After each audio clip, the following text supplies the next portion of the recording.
A mí me costó mucho dejar viejas prácticas docentes, porque tampoco soltaba prácticas que sabía que me servían, que sabía que funcionaban, que sentía que controlaba mejor.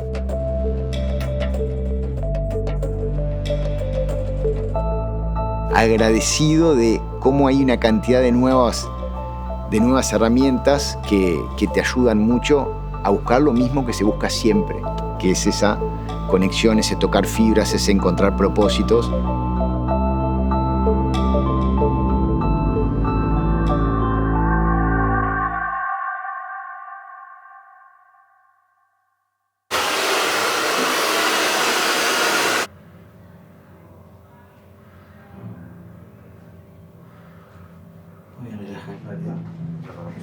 ¿Ahí cómo te ves? Perfecto. ¿Sí? Sí, perfecto.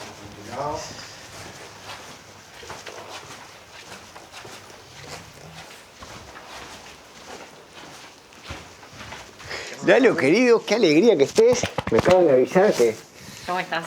¿Cómo te va, Claudia? ¿Cómo va? ¿Todo bien? Cuéntenme, ya vi algunos igual, ya los felicito porque son muy lindos. Bueno, viste que tiene que ver un poco con la cuestión profesional, pero también personal y de historia y Estuve repasando y toda la mañana empecé como un viaje retrospectivo haciendo memoria. Sí, haciendo memoria. Puntapié de la conversación, que es el cómo te definís, y podés ir desde lo personal, lo profesional, tiene que ver con el presente. ¿Vale? Vamos. Gracias. Buenas tardes. Bueno, vamos a jugar. Aprendices, temporada 2, Facundo, toma 1. Yo a nivel, digamos, si uno quiere profesional, me defino como filósofo vocacionalmente. Si fuese algo más vital, me defino como inquieto. Creo que soy una persona inquieta. Y eso es algo que no, en cierta manera no elegí. Me fueron viendo así inquieto, me reconocían esa inquietud y hoy, que ya me considero adulto, me apropié de esa inquietud, por decirlo así. ¿Y hay alguna especie de valoración en esa inquietud? Dijiste inquieto. Hoy, ¿cómo lo llevas? No, bueno, trato de proyectar esa inquietud en cosas, ¿cómo podría decir? Que me colmen. Creo que decir que soy una persona inquieta puede tener una valoración positiva o negativa en función de los contextos. Alguien inquieto puede ser alguien inquisitivo, alguien que pregunta, alguien que está buscando, y eso puede ser lindo, y alguien inquieto es alguien que no puede estar quieto. Y no poder estar quieto puede ser un defecto, porque a veces hay que estar quieto, hay que estar sentado, respirar, aburrirse en el mejor sentido, en el sentido más clásico de la palabra, porque en el aburrimiento y en la quietud también surgen una cantidad de pensamientos, de ideas, de creatividad, y eso puede tener una cara negativa, ¿no? Hoy lo vivo con una cierta plenitud, el considerarme una persona inquieta. Miro más la parte positiva de esa inquietud, y es que me lleva a explorar cosas. Hoy. Sí. Dijiste 2 veces hoy, ¿no? Sí. Esta cosa de hoy es algo positivo en vos. ¿Cómo fue ayer o anteayer? La inquietud tiene un término ahí bastante primo hermano, que es la ansiedad, y que ahí capaz que hay una carga un poco más negativa. Y creo que hubo un tiempo donde padecí esa ansiedad o esa inquietud. Quizás ayer fue el preámbulo para hoy sentir esta plenitud con la inquietud. Entonces, todas las sinsabores de ser inquieto, que pueden ser problemas de conducta en primaria o pueden ser problemas de comportamiento en secundaria, y que uno podría decir que negativos, también son lo que hoy me hace ver y que esa negatividad produjo esta cosa positiva con la inquietud. Entonces, no es que ayer era negativo y hoy es positivo. Todo eso que pasó llevó a este lugar. Otra manera de decirlo es que, y para hablar también de la educación y de la educación que yo recibí, tanto en mi familia como en el alemán, que fue donde hice primaria y secundaria, y en la Universidad de la República, que es donde estudié la educación terciaria, es que hay algo con la educación que es un poco ingrato, que siempre llega tarde el reconocimiento. Yo hoy pienso lo que me rezongaron aquellas maestras y lo agradezco infinitamente. Y en ese momento ni a ellas les gustaría rezongarme, ni a mí me gustaría ser rezongado. Y creo que también pasa mucho en el vínculo con nuestros padres, esa cosa de que retroactivamente vos ves cosas y decís, aquello que en aquel momento no me gustó, me hizo tan bien. Y a veces no es solo negativo, a veces también el reconocimiento de lo positivo es bueno. Aquella vez que tu madre te dijo mantener esa inquietud, o que un familiar o que una maestra te dijo seguí escribiendo o seguí leyendo porque está muy bien cómo leíste tal cuento, en ese momento no te das cuenta del valor que tiene eso, es siempre retroactivo. Entonces la ingratitud muchas veces, y también para los que somos docentes, es que a veces ni te enterás, y a veces eso pasa mucho tiempo después y ni siquiera te volvés a encontrar con aquella maestra, con aquel profesor, con aquel pariente. A veces sí, y a veces tenés la suerte en la vida. Yo, por ejemplo, creo que a mis padres les he dicho muchas veces lo agradecido que estoy de la formación que tuve de ellos, y a veces no podés. Yo hay profes de liceo que nunca más vi, y que probablemente si me los encontrara hoy en algún lugar les diría gracias, y creo que me detestaron en ese momento. Pero en el buen sentido era, ¡ay, qué pesado, por favor! ¡Qué pesado! De verdad, qué pesado. Y bueno, entonces, de vuelta, la inquietud está hoy y estaba ahí también. Entonces... Me estoy acordando, trabajaste con Daniel Finzi-Pasca, sí, y escribiste un libro, sí, también un poco con sus ideas. Y hay una frase que la estabas diciendo ahora, esta cosa de que llega tarde, ¿no? La educación, y también de esas maestras que te rezongaron, que por ahí no estaban contentas, no estaban felices de rezongarte. Hay una idea que vos traes en ese libro, que es esta cosa de la incoherencia de la vida. Exacto. Que es cuando somos chicos queremos ser grandes, cuando somos grandes añoramos como cierta magia, ¿no? De cierta infancia perdida. Sí, creo que más que una idea de él en sentido estricto, es como hay algo incoherente en la vida, que sí está bien que lo conectes, porque tiene que ver con que una cosa es el momento de un aprendizaje y otra cosa es el reconocimiento de que se produjo ese aprendizaje. Y estas dos cosas muy pocas veces pasan juntas.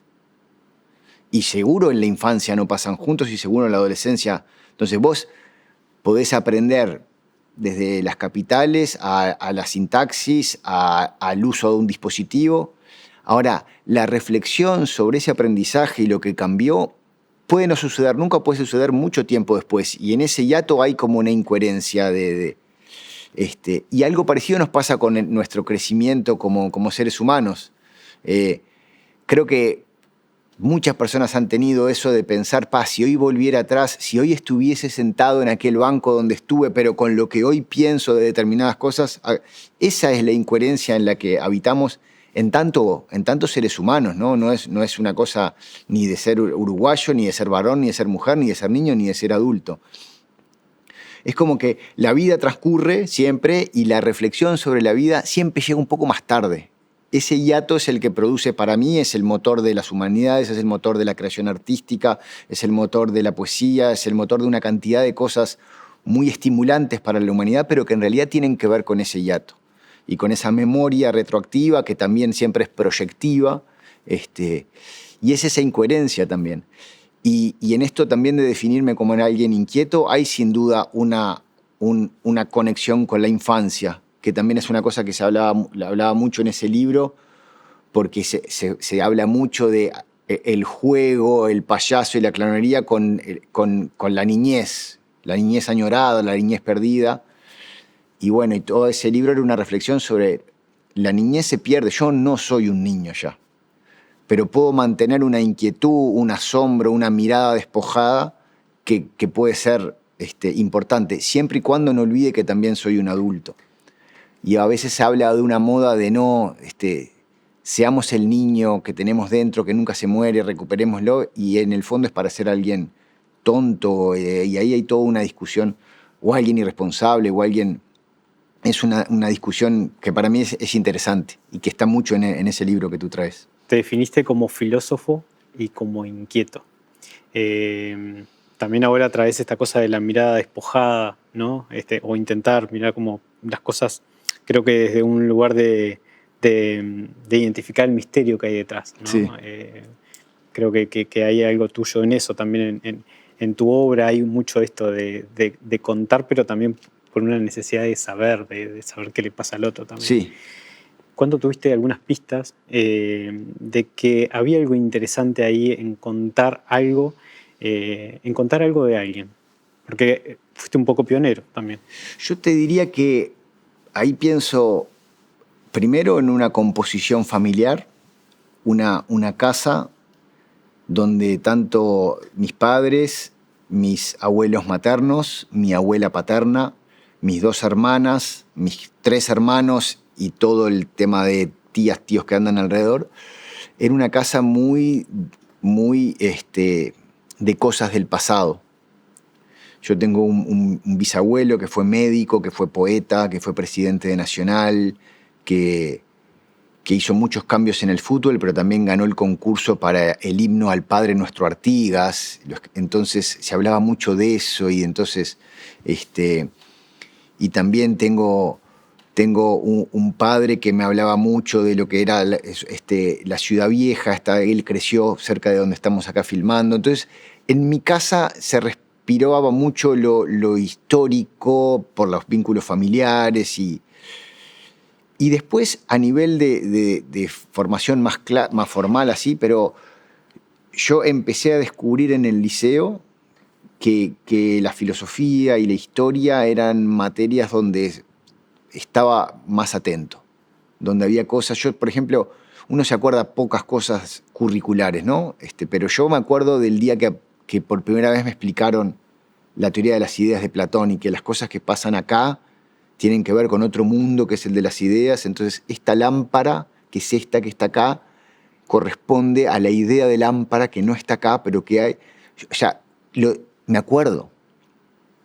Tengo el momento que Bonseñor lo hace con un caballo, es más, el ejemplo es con un caballo. Entonces, a mí ahí hubo como una cosa de, acá hay una pista de que hay cosas que uno dice y que uno piensa que no son de uno, que tienen una historia y que esa historia se va siempre para atrás.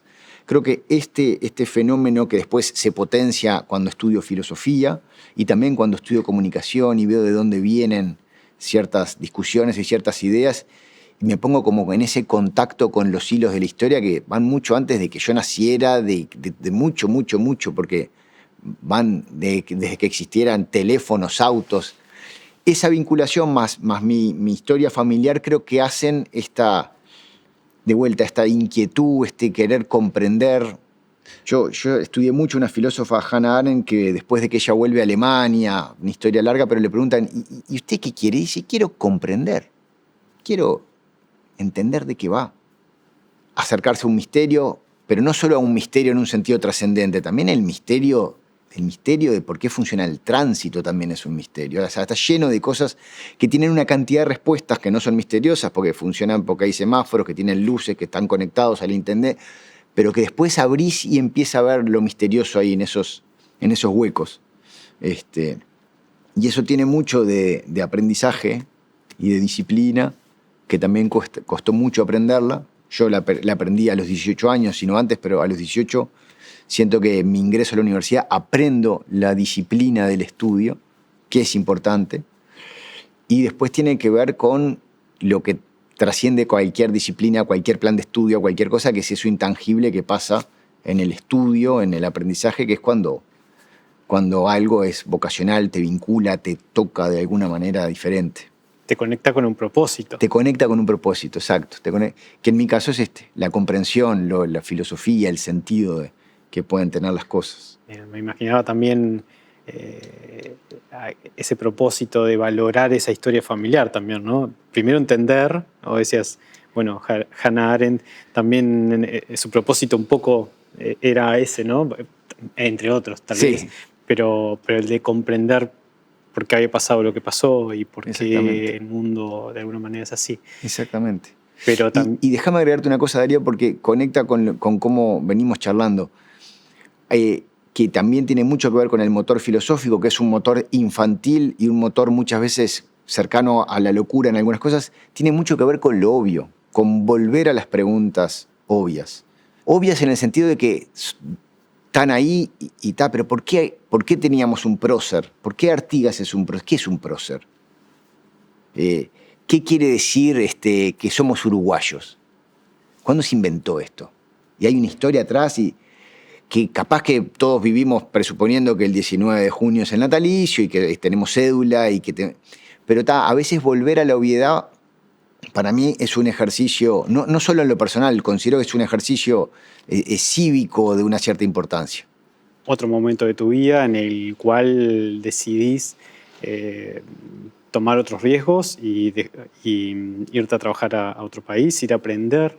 ¿Cómo fue esa experiencia de viaje, del estar en otro país, otra cultura, dejar el barrio, lo conocido? Impresionante, porque fue una experiencia matrimonial, yo fui con mi esposa, fue una experiencia personal vital, yo soñaba con conocer España y ahí estudiar el doctorado, soñaba con trabajar en el circo en Suiza y recorrer y poder estar en esa idea que tenía un poco, no sé, vinculada hasta al circo de Chaplin, de recorrer con los artistas distintos escenarios.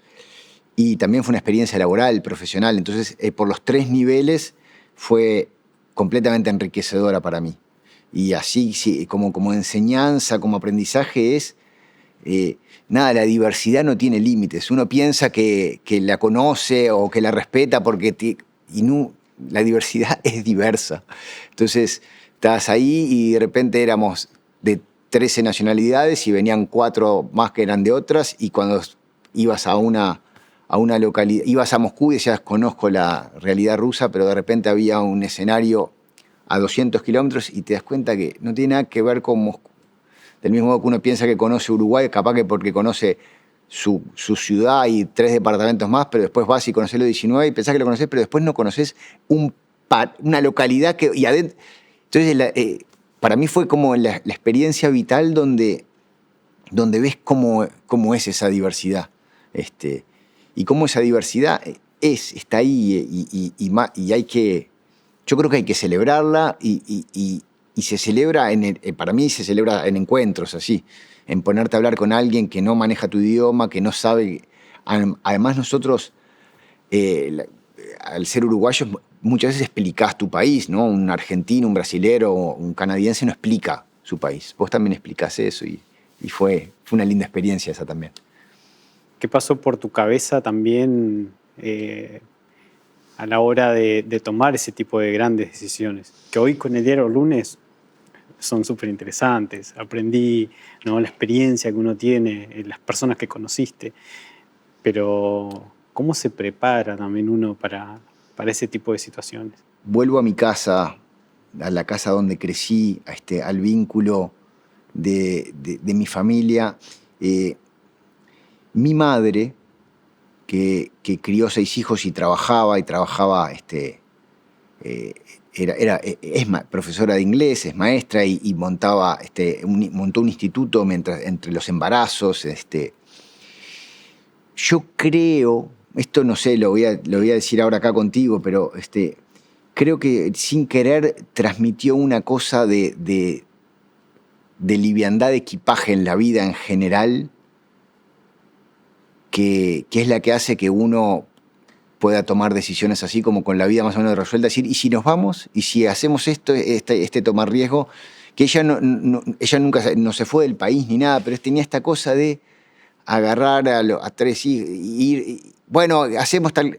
Nunca tuvo esa pesadez de, ¿para cómo? ¿Esto qué significa? ¿Y qué va? Que hay gente que la tiene y que es muy sensata, porque es verdad que cuando nos fuimos había que darle de baja a hacer cosas, pero mi madre siempre tuvo como esta de... En el fondo, si uno se quiere poner... Estamos siempre de paso, pero creo que nunca lo explicitó ella. Yo no tengo el recuerdo de nunca hablar esto así, pero lo pienso y vos decís, ¿por qué te fuiste? ¿Y por qué no? ¿Qué es irse? Si yo te digo ahora, che, hay tal cosa en, nada, donde quieras, en la Antártida, en Eslovaquia. ¿Qué? No, mirá, tengo este. Sí, todo eso puede ser verdad, pero también te puedo decir. Entonces, hoy lo miro con el diario del lunes y salió bien, pero aunque hubiese salido mal, el génesis de la decisión está en pararse mucho así, en poder vivir con esa cosa de que todo lo que hay puede tampoco estar, tampoco es tan rígido y puede haber golpes de timón. Es verdad que a medida que uno crece, los golpes de timón se van complicando, porque si uno está solo, tiene a los 18 años, el golpe de timón es lo que quieras, para donde quieras, si tienes las posibilidades. Ahora sería otra cosa, pero el timón se puede mover. Ese es un poco el mensaje siempre, el timón se puede empezar. Demorará más en cambiar la dirección, y eso es cualquier cosa en el fondo.